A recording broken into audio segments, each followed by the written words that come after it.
আরে বাবা, বেশিক্ষণ টাইম লাগবে না এই ভিডিওটা করতে। আমিও প্রথমে এটাই ভেবেছিলাম এই ভিডিওটা শুরু করার আগে।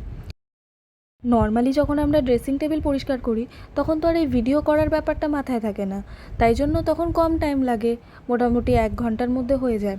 কিন্তু যেহেতু ভিডিও করার ব্যাপারটা রয়েছিল, আমার 2 থেকে 2.5 ঘন্টায় টাইম লেগেছে শুধু এই জিনিসটাকে গোছাতে আর সাথে সাথে ভিডিওটা বানাতে। তো যাই হোক, এই সমস্ত কিছু আমি এখান থেকে ক্লিন করে নিচ্ছিলাম এক এক করে, আগে বের করে নিয়ে পুরো ড্রেসিং টেবিলটা আমি ফাঁকা করে নিচ্ছিলাম। এই জিনিসটা আমি 2-3 মাস পর পর করতে থাকি, ওই কারণে আমার খুব একটা ময়লা হয় না ড্রেসিং টেবিল। এই জিনিসগুলো আগে ক্লিন করে নিলে তারপরে আমি যখন পরিষ্কার করব কলিন দিয়ে তখন একটু সুবিধা হবে। এবার আমি কলিনটা দিয়ে ভালো করে আগে আয়নাটা পরিষ্কার করে নেব, তারপরে ওই সাইডে ড্রেসিং টেবিলের পুরোটা। আর যেহেতু আমার এটা রিভলভিং ড্রেসিং টেবিল, তো এই সাইডটা যে দিকটা আয়না রয়েছে সেই দিকটা রিমুভ করে, তো সেই দিকটাও পরিষ্কার করে নিয়েছিলাম। আমি তো ভাবছিলাম কারেন্ট না চলে যায়, যেহেতু আমি ভিডিওটা সন্ধেবেলা বানাচ্ছিলাম, তো ওটাই আমার মাথায় ছিল, কারণ ইদানিং খুব কারেন্ট যাচ্ছিলো। তো আমি ভাবলাম যদি কারেন্ট চলে যায় তাহলে আমি যে জিনিসগুলো নামিয়েছি সেগুলো আবার তুলে রাখবো কী করে। তো যাই হোক, ভাগ্যবশত সেই সময় কারেন্ট যায়নি। পুরোটা ক্লিন হওয়ার পরে এবারে এক এক করে আমাকে এই যে নিচে রেখেছি জিনিসগুলো, এগুলো সব তুলতে হবে।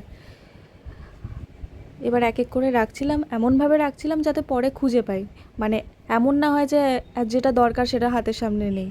তো ওইভাবেই গুছিয়ে গুছিয়ে রাখছিলাম যাতে পরে যেটা দরকার তখনই যেন পেয়ে যাই।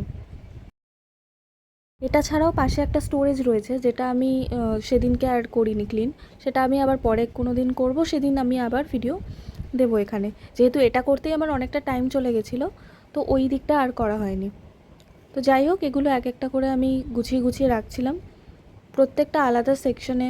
মানে এই যে ওপরের যে সেকশনটা, যেমন এখানে বেশিরভাগটাই আমার পারফিউম রয়েছে, তারপরে নিচের সেকশনটায় লিপস্টিক, এরকমভাবে লিপস্টিক, তারপরে আইশ্যাডো প্যালেট এগুলো রয়েছে।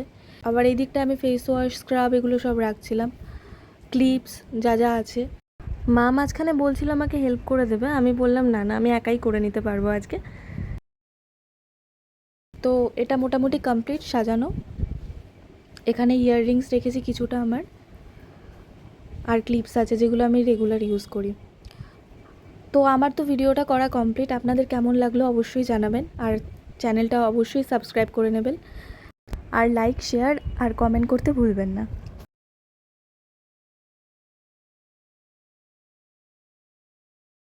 আর এরকম ভিডিও আরও আসতে থাকবে আমার চ্যানেলে, আপনারা অবশ্যই আমার সাথে থাকবেন। Thank you so much, by.